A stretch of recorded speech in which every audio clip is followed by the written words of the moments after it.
Hello everyone. तो कैसे हो आप सब? उम्मीद करता हूँ अच्छे होंगे। मैं ऋषभ। तो आज स्टार्ट करने वाला है वेक्टर को फिर से। इससे पहले हमने 2 लेसन ऑलरेडी बना रखा है, तीसरा लेसन है और हमने बहुत सारे टॉपिक ऑलरेडी पढ़ रखा है। यहाँ तक रिजल्टेंट वेक्टर को भी देख लिया है। एक टॉपिक छूट रहा था बीच का ही, उसका नाम है को प्लेनर वेक्टर। अब को प्लेनर क्या है उसका मतलब समझो कि देखो, को प्लेनर के नाम से ही समझ रहा है कि एक प्लेन में जितने वैक्टर्स होंगे, एक प्लेन में जितने वैक्टर्स होंगे उन सभी को हम क्या बोलेंगे? को प्लेनर वेक्टर। तो प्लेन क्या होता है ये समझो कि बोर्ड को आप देख पा रहे होंगे, तो इसमें एक्स वाई और जेड इसके रिलेटेड हम ड्रॉ कर सकते हैं। यानी कि इससे हम एक्स ड्रॉ किए, ऊपर वाई किए और जेड इस तरह से मैं ड्रॉ कर पाया, तो इसे हम प्लेन बोलेंगे। और फाइनली इस तरह से हम को प्लेनर वेक्टर निकाल सकते हैं। इसी के बारे में हम देखेंगे। तो यहाँ पे पहला पॉइंट लिख सकते हो, क्या लिख सकते हो? Two vectors are always coplanar. Always coplanar, इसको मैंने पहले ही समझा रखा है किस तरह से होगा। अब देखो, थोड़ा समझने की कोशिश करना है क्योंकि 3D में समझना है तो थोड़ा सा अपना इमेजिनेशन पावर बढ़ाना होगा। क्वेश्चन तो ऐसे भी हो जाएंगे। तो 2 वेक्टर हमेशा कोप्लेनर होंगे। देखो, मैंने 2 मार्कर को 2 वेक्टर समझ रहा हूं। देख रहे हो एक प्लेन में है, मैं इसे चेंज कर दिया। फिर भी देख रहे हो क्या एक प्लेन में है, इस टाइप के प्लेन में। नीचे मैंने कर दिया, फिर भी देख रहे हो एक प्लेन में। तो 2 vectors always lie in the same plane, so that is why it is called coplanar। लेकिन 3 वेक्टर कोप्लेनर हो भी सकते हैं और नहीं भी हो सकते हैं। इसीलिए बोला था कि 3 वेक्टर्स मे बी कोप्लेनर और मे बी नॉट। तो इसी को हम सॉल्व करेंगे। किस तरह से किया जा सकता है? अगर 3 वेक्टर मानता हूं, वेक्टर ए इक्वल टू, तो क्या हो सकता है उसका फॉर्मूला देखो। अगर 3 वेक्टर है, वेक्टर ए, वेक्टर बी और वेक्टर सी, तो इसे किस तरह से हम निकाल सकते हैं? रिलेशन क्या होता है? Vector A equal to m times B vector plus n times C vector. बहुत ही इंपॉर्टेंट है, इसे आप नोट डाउन करना। और इसे हम क्वेश्चन करवाऊंगा तो आपको समझ में आएगा क्वेश्चन क्या है। आप क्वेश्चन देखो, ये को प्लेनर वेक्टर से मैंने क्वेश्चन लिया है। बोला जा रहा है यहाँ पे vector A equal to lambda I plus J minus 3k, vector B equal to 2y plus 3j, 2y plus 3j plus k, और वेक्टर सी इक्वल टू क्या है हमारे पास? i plus 2j minus k, i plus 2j minus k। तो पूछ रहा है कि इफ 3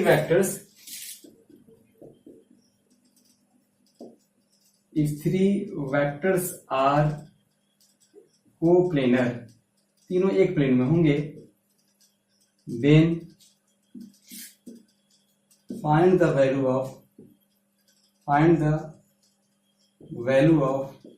lambda।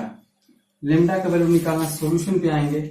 इसके सॉल्यूशन पे क्या हो जाएगा? a vector equal to m times b vector plus n times c vector. इस रिलेशन को अप्लाई कर देना है 3 वेक्टर्स के लिए। तो a वेक्टर क्या है यहाँ पे? Lambda i plus j minus 3k equal to m times b को m से मल्टीप्लाई कर दो। सिंपली मल्टीप्लाई करते ही क्या हो जाएगा?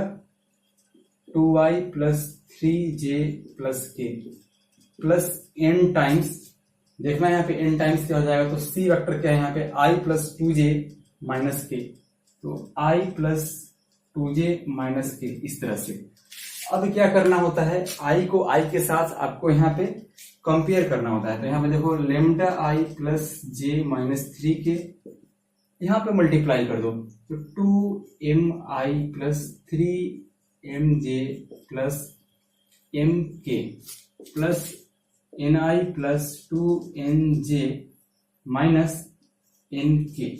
अब यहां से देखो, अगर हम इसमें i यहां से कॉमन लेते हैं तो क्या हो जाएगा? यहां से 2m और यहां से प्लस n। उसी तरह से हम j अगर कॉमन लेते हैं, j कैप अगर कॉमन लेते हैं तो यहां से आया 3m, यहां से आया 3m और j यहां से आया प्लस 2n। उसी तरह से k कॉमन लेंगे। अगर हम यहां से k कॉमन लेते हैं तो k कॉमन लेते हैं, क्या आ जाएगा? m minus n। अब देखो यहाँ पे क्या है? Lambda i plus j minus 3 के समझ में आ रहा है। i को i के साथ, j को j के साथ, k को k के साथ जब कंपेयर आप करोगे ना तो यहां से क्या आएगा? देखो, मैं इधर बनाने की कोशिश कर रहा हूं। देखो, lambda I equal to I into 2m plus 1, I से आई कैंसिल हो गया, तो लेमडा इक्वल टू किया जाए आपके पास 2m+1, ये पहला इक्वेशन। उसी तरह से जे यहाँ पे है, जे से जे कैंसिल, बचेगा 1, तो 1 इक्वल टू क्या हो जाएगा 3m+2n। समझ में आ रहा है ना, 3m+2n, इसे इक्वेशन सेकेंड मान लो। उसी तरह से -3 इक्वल टू, क्योंकि ये तो कैंसिल हो जाएगा, -3 equal to m-n, -3 equal to m-n, ये तीसरा इक्वेशन। अब देखो दूसरी और, तो देखो यहाँ पे दूसरे और तीसरे को सॉल्व करने से m और n आ जाएगा और यहाँ पर डाल देने पे आंसर आ जाएगा। किस तरह से सॉल्व करेंगे, अब यहाँ पे देखो, हम तीसरी इक्वेशन को ध्यान से देखें, इन दोनों को सॉल्व करना है। इसमें अगर हम 2 से मल्टीप्लाई कर दे, इसमें 2 से मल्टीप्लाई कर दे तो -6, 2m-2n, और यहाँ पे दूसरा इक्वेशन क्या है, ये वाला इक्वेशन को नीचे लिखो आप, तो 1 इक्वल टू 3m+2n। समझ रहे हो ना, मैं दूसरे और तीसरे को सॉल्व कर रहा हूं। इन दोनों को ऐड किया, कैंसिल आउट, 3 to 5, और यहां से क्या आया -5, यहां से आया -5, यहां से आया -5, 5 to 5 cancel, m equal to -1, m equal to -1 आया। m इक्वल टू -1 किसी में डाल दो, या तो दूसरे या तीसरे में, क्या आ जाएगा -3 इक्वल टू -1 -n, तो यहां से आया -2 इक्वल टू -n, तो n इक्वल टू आया 2 हमारे पास, n इक्वल टू आया 2। अब m equal to -1, n equal to 2 कहां डाल देना है, इस वाले इक्वेशन में। तो आप देखो फाइनली मैं यहाँ पे निकाल रहा हूं, lambda equal to 2 times m की जगह पे क्या डालोगे, m की जगह डालोगे -1, और n की जगह पे डालोगे, देखो n की जगह पे डालोगे 2, तो lambda equal to -2 + 2 equal to 0, तो लेमडा का वैल्यू क्या है 0। करना क्या था, सिर्फ इसमें इंपॉर्टेंट यही था कि आपको ये वाला रिलेशन में दिख रहा है, vector equal to m times v vector plus n times c vector को अप्लाई करना है, और इजीली आप आंसर निकाल सकते हो। यहाँ पे कोप्लेनर वेक्टर कंप्लीट हो जाता है।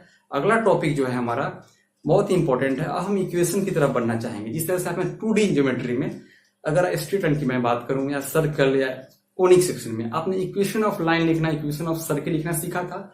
अब यहाँ पे हम 3D में किसी भी लाइन की इक्वेशन वेक्टर फॉर्म में या कार्टेशियन फॉर्म में किस तरह से लिख सकते हैं, इस पर हमें सीखने का, हमें पूरा कंसंट्रेट करना है, और हम डेफिनेटली सीखेंगे। आप मेहनत कर ही रहे हो, और क्वेश्चन आप अब सॉल्व करना शुरू कर देना। कोई बुक फॉलो करते हो, कोई बुक फॉलो करते हो, आप उससे क्वेश्चन सॉल्व करना शुरू कर दो, और व्हाट्सएप ग्रुप में या कहीं भी आप हमसे पूछ सकते हो। तो चलिए अगले टॉपिक में मूव करते हैं।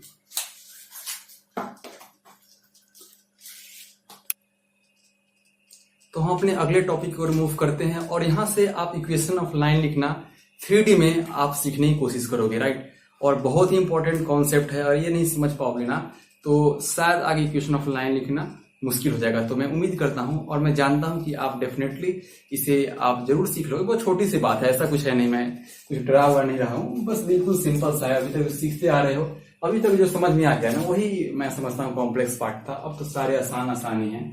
तो यहाँ पे क्या है, डायरेक्शन रेशियो, डायरेक्शन कोसाइन। तो मैं पहले पढ़ूंगा डायरेक्शन रेशियो के बारे में। अब देखो रेशियो टर्म तो आपने कई बार सुना, लेकिन डायरेक्शन यहाँ पे है, तो डायरेक्शन के बारे में सुना। डायरेक्शन क्या बोलते हैं हिंदी में, तो किसी दिशा को बताता है, कोई डायरेक्शन बताता है। तो अगर मैं कोई वेक्टर लिखता हूं, अगर ए वेक्टर इक्वल टू, अगर मैं लिखता हूं AI plus BJ plus CK, अब कैप लगाते रहना, कैप लगाना मत भूलना कहीं पे। तो AI plus BJ plus CK, तो आपने कभी सोचा है IJ के बारे में पहले लेक्चर में बताया था, यूनिट वेक्टर होता है, बिल्कुल यूनिट वेक्टर होता है। लेकिन IJ को भी हम डायरेक्शन वेक्टर भी बोल सकते हैं, क्योंकि क्या डायरेक्शन बताता है। अगर मैं बोलूं कोई इस वेक्टर के अंदर कि AI का मतलब क्या है, तो इसका मतलब होगा कि वो x एक्सिस के लॉन्ग बात कर रहा है, I x एक्सिस के लॉन्ग बात कर रहा है, और उसी में a मल्टीप्लाई करने से, मैंने पहले दिन बताया था, किसी वेक्टर में किसी से मल्टीप्लाई करे तो वेक्टर चेंज नहीं होता है। तो इसी तरह से यहाँ पे j कैप जो बता रहा है y एक्सिस के लॉन्ग बता रहा है, और फाइनली यहाँ पे k कैप जो बता रहा है वह z एक्सिस के लॉन्ग बता रहा है। तो बेसिकली आप देखा कि I J और क्या है, डायरेक्शन बता रहा है, तो डायरेक्शन वेक्टर इसे हम बोल सकते हैं, क्योंकि डायरेक्शन बता रहा है यहाँ पे। उसी तरह से हम अगर बात करें कि डायरेक्शन रेशियो क्या होगा, अब तो डायरेक्शन आप समझ चुके हो, तो उस डायरेक्शन में लगा रेशियो कितना है, I J और K। I J की क्या समझे, डायरेक्शन वेक्टर है, और उसमें किसी चीज से मल्टीप्लाई कर दें, उसी में किसी चीज से मल्टीप्लाई कर दें। अब देखो यहाँ पे अगर मैं बोलता हूं, फिर से अलग एग्जाम्पल ले रहा हूं, A equal to I vector, तो क्या है ए इक्वल टू है आई कैप, एक वेक्टर है, बिल्कुल वेक्टर है क्या, एक्स एक्सिस के लॉन्ग। उसी तरह से मैं बोलता हूं कि एक और वेक्टर है B equal to two I cap. अब देखो इन दोनों वेक्टर में क्या है, पहला वेक्टर को अगर मैं इस तरह से ड्रॉ करता हूं, इस तरह से, दूसरा वेक्टर किस तरह से ड्रॉ करना होगा, बिल्कुल इसी तरह से, डायरेक्शन भी सेम होगा। यही है कि यहाँ पे इसका जो पूरा मैग्नीट्यूड है वो डबल हो चुका है और वेक्टर में कोई चेंजिंग नहीं आया है। तो यहाँ पर रेशियो ले सकते हो, रेशियो क्या हो जाएगा 1:2। तो इससे आप क्या समझ में आया कि कोई भी डायरेक्शन वेक्टर में या कोई भी यूनिट वेक्टर आई जे के, क्या यूनिट वेक्टर है ना, ये सब डायरेक्शन बताते हैं हर जगह। क्या यूनिट वेक्टर क्या करते हैं, डायरेक्शन बताते हैं सभी किसी वेक्टर का। तो बेसिकली और उनका मैग्नीट्यूड 1 होता है। तो आई जे के में जिसी से मल्टीप्लाई करते हैं उसी में क्या बोलते हैं, डायरेक्शन रेशियो, उसी में डीआर बोलते हैं। अब यहाँ पे डीआर क्या हो गया, समझ रहे हो, यहाँ पे डीआर क्या हुआ, यहाँ पे ए बी और सी क्या हो जाएंगे, यहाँ पे डीआर हो जाएंगे, direction ratio. A B C क्या हो जाएंगे, डीआर। समझ गए ना मैं क्या बोल रहा हूं, कि कोई भी एक्स वाई और जेड एक्सिस के साथ अगर किसी से मल्टीप्लाई कर दे, इससे इंडिकेशन मिलता है उसके मैग्नीट्यूड में कितना चेंजिंग हो रहा है, उसका ओरिजिनल वेक्टर से कितना रेशियो हम ले सकते हैं, उसे हम बोलते हैं डायरेक्शन रेशियो, डायरेक्शन के अलोंग रेशियो। और डायरेक्शन यहाँ पे क्या है, आई जे और के कैप। तो आपने डायरेक्शन रेशियो समझ लिया। अब डायरेक्शन रेशियो में एक पॉइंट और लिख लो, if two lines are parallel then their dr is same। आप हल्का सा आप यहाँ पे कोरिलेट करने की कोशिश करो 2D में। Two lines are parallel then their slopes are equal, समझ रहे हो ना, two lines are parallel then their slopes are equal. लेकिन यहाँ पे क्या है, if two lines are parallel then their dr is same, मतलब कि दोनों का डायरेक्शन रेशियो सेम होगा। वहां पे क्या था, दोनों का स्लोप इक्वल होगा। समझ रहे हो ना, यही छोटी छोटी बातें हैं। तो डायरेक्शन रेशियो यहीं पे खत्म होता है, लेकिन इसका यूज काफी ज्यादा होगा, काफी ज्यादा आगे होगा, मैं समझाने की कोशिश करूंगा। अगला टॉपिक थोड़ा सा इंपॉर्टेंट है, उसका नाम है डायरेक्शन कोसाइन। अब फिर से आप जाओ 2D में। मैं 2D में सब समझाया था, या आपने कहीं पढ़ा होगा कि स्लोप क्या होता है। तो बेसिकली वहां डेफिनेशन क्या होता है, स्लोप वही होता है किसी लाइन के लिए जितना वह एंगल थीटा पॉजिटिव डायरेक्शन के साथ एक सही साथ बनाता है, उसमें अगर हम tan ले लें उसे हम बोलते हैं स्लोप। फिर से मैं रिपीट कर रहा हूं कि कोई भी line positive direction of x axis के साथ जितना एंगल बनाता है, लेट से दिस एंगल इज थीटा, और उस थीटा में अगर हम tan लगा दें तो उसे हम क्या बोलेंगे, स्लोप। बिल्कुल यहाँ वही है कि कोई भी लाइन एक्स वाई और जेड एक्सिस के साथ पॉजिटिव डायरेक्शन में जितना एंगल बना रहा है उस एंगल को हम थीटा बोल रहे हैं। लेकिन इसमें अगर कॉस लगा दें, यहाँ पे COS कॉस है, कॉस लगा दे उसे हम क्या बोलेंगे, डायरेक्शन कोसाइन। बिल्कुल दोनों आपस में एक दूसरे के जैसे हैं।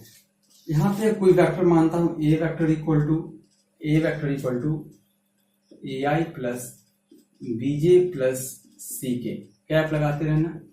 अगर मैं मानता हूं कि ये θ1 एक्स एक्सिस के साथ,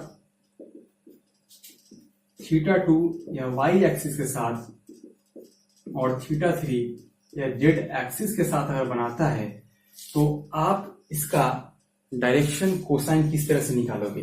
तो चलो यहाँ पे आप ध्यान से देखो, θ1 एक्स एक्सिस के साथ, θ2 वाई एक्सिस के साथ, θ3 जेड एक्सिस के साथ अगर बना रहा है, तो मैंने अभी आपको नहीं बताया कि एंगल्स बिटवीन टू वेक्टर्स नहीं पढ़ाया है, वो भी पहले पढ़ना जरूरी है, तभी आप इसे निकाल सकते हो। तो अगला पॉइंट आप लिखना पहले, इसको मैं अभी यहाँ पे पॉज करके रख रहा हूं।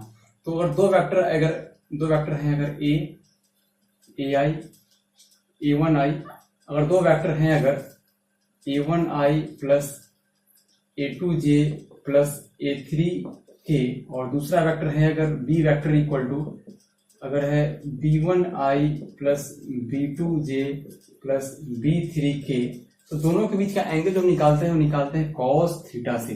cos थीटा से एंगल हम निकालते हैं, किससे निकालते हैं, देखो इनका अब दोनों का प्रोडक्ट ले चलो, A1 I के साथ, तो A1 A2 plus A2 B2 plus A3 B3 upon, अब देखो इसका मैग्नीट्यूड यानी कि root under A1 square plus A2 square plus A3 square into, अब इसका magnitude B1 square plus B2 square plus B3 square. अब देखो मैंने अभी डॉट प्रोडक्ट और क्रॉस प्रोडक्ट नहीं पढ़ाया है, तो उसी से निकलता है। पहले मैं यहाँ बताने के लिए समझा रहा हूं।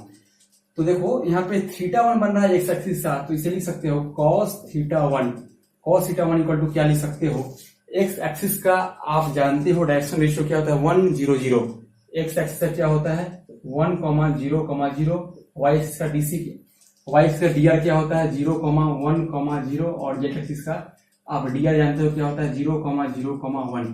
तो देखो इससे अगर आप निकालना चाहो तो किस तरह से आप निकाल सकते हो, cos थीटा 1 इक्वल टू इस एंगल के साथ cos theta 1 equal to a upon root A square plus B square plus C square. अब देखना इस फॉर्मूले से निकाल सकते हो आप, क्योंकि इसमें फॉर्मूले को आगे अच्छे से समझाऊंगा, ठीक है, पूरा बताऊंगा। मैंने इसे लिखने के लिए बता रहा हूँ cos थीटा 2, यानी कि मैं क्या पहले बताया ना कि जितना एंगल होगा उसमें अगर हम cos लगा दे तो वही जो डीसी बताएगा, डायरेक्शन कोसाइन बताएगा।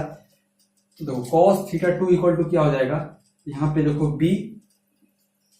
B upon root A square plus B square plus C square. कैसे आ रहा है इस फॉर्मूले में, देखो इस फॉर्मूले में ये वाला टर्म कहां चला जा रहा है, क्योंकि यहाँ पे दो क्या हो जाएगा इस बार 0 1 0, तो फाइनली यहाँ पे क्या हो जाएगा, फाइनली तो यहाँ पे बन के रह जाएगा root A square plus B square plus C square. आप देखो अगर मैंने cos थीटा 2 लिखा ना, तो देखो एक तो मैंने वेक्टर ए लिया, दूसरा वेक्टर मैंने क्या लिया, ए वाला लिया, तो यहाँ पर आप देख सकते हो कि 0 1 0 है, तो इसे 0 कर देगा, इसे 0 कर देगा, सीध क्या बचेगा बीच वाला टर्म, तो बीच वाला टर्म क्या है यहाँ पे बी है।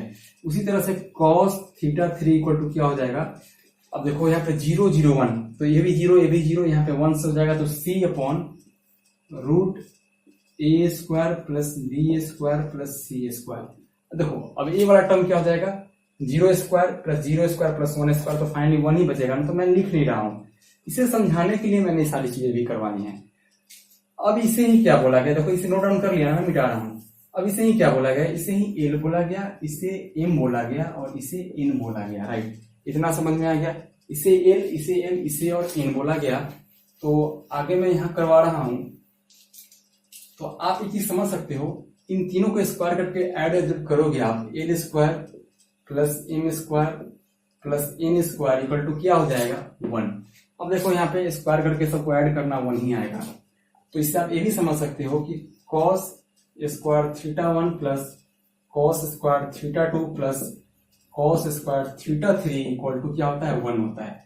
समझ में आया, यही होता है डायरेक्शन कोसाइन, यही होता है डायरेक्शन कोसाइन का रिलेशन एल एम और एन के बीच में। यहाँ पे तो cos है, कई बार पूछ सकता है कि sign square theta 1 sign square theta 2 sign square theta 3 किस तरह से निकालोगे, तो बिल्कुल इजी है, इसे लिख सकते हो 1 minus sine square theta 1 plus 1 minus sine square theta 2 plus 1 minus sine square theta 3 equal to 1। 1 plus 1 plus 1 यहाँ हो गया 3 हो गया, 3 में से इधर 1 लाओ, minus 1 equal to sine square theta 1 plus sine square theta 2 plus sine square theta 3 minus 1 finally 2 हो जाएगा, तो इसका क्या आ जाएगा वैल्यू 2 आ जाएगा, इसका वैल्यू आ जाएगा 1। तो इस तरह से आप याद रख सकते हो। अब देखो यहाँ पे बहुत सारे क्वेश्चन आप करोगे ना, बहुत सारे क्वेश्चन करोगे आप डी और डीसी पे, तो इजीली समझ सकते हो। तो डायरेक्शन कोसाइन आपने समझा ना, क्या होता है कि कोई भी लाइन एक्स एक्सिस के वाई एक्सिस और जेड एक्सिस के साथ जितना एंगल बनाएगा, उस एंगल में अगर मतलब कि पॉजिटिव डायरेक्शन में जितना एंगल बनाए उसमें अगर हम कॉस ले लें, उसे हम बोलते हैं डायरेक्शन कोसाइन। इसके बाद अगला टॉपिक है डॉट प्रोडक्ट और क्रॉस प्रोडक्ट। लेकिन ये फॉर्मूला सब याद रखना है किस तरह से होता है, मैंने समझाने के लिए लिखा है। और ये किस तरह से आया, ये किस तरह से आया समझे ना। अगर एंगल निकालना है तो एंगल क्या है cos थीटा 1। तो देखो यहाँ पे मैं फिर से समझाना चाह रहा हूँ, मुझे पता है कि आपको यहाँ पे डाउट होगा। तो पहले हम किसके लिए निकालना है, एक्स के लिए निकालना है। तो एक्स एक्स का मैंने पता है डी आर क्या होता है 1,0,0। तो यहाँ से आप क्या एज्यूम कर सकते हो कि B1 B2 और B3 का वैल्यू यहाँ पे डाल कर सकते हो। इस तरह से ही करोगे तभी आप समझ पाओगे। और वाई एक्सिस का, तो वाई एक्सिस का क्या होता है 0 1 0, जेड का होता है 0 0 1। तो अगला टॉपिक हम बात करेंगे DRDC। बिल्कुल थ्योरी था ये, एंगल को ना मैं फिर से प्रूव करके दिखाऊंगा आपको, थोड़ा भी कंफ्यूज नहीं होना है। मैंने जितना थ्योरी समझाने की कोशिश की, आज के वीडियो में सिर्फ 2 टॉपिक समझाने की कोशिश की, एक DR और एक DC, और उससे पहले कोप्लेनर। उम्मीद करता हूँ आपको समझ में आया होगा। कहीं भी डाउट रह गया हो तो आप पूछ सकते हो। थोड़ा सा यहाँ पे अगर कंसंट्रेशन करके आपने देखा हो तो बिल्कुल समझ सकते हो, कोई इसमें समझने वाली बात ही नहीं। तो आज की वीडियो में इतना ही। Thanks for watching, God bless you all.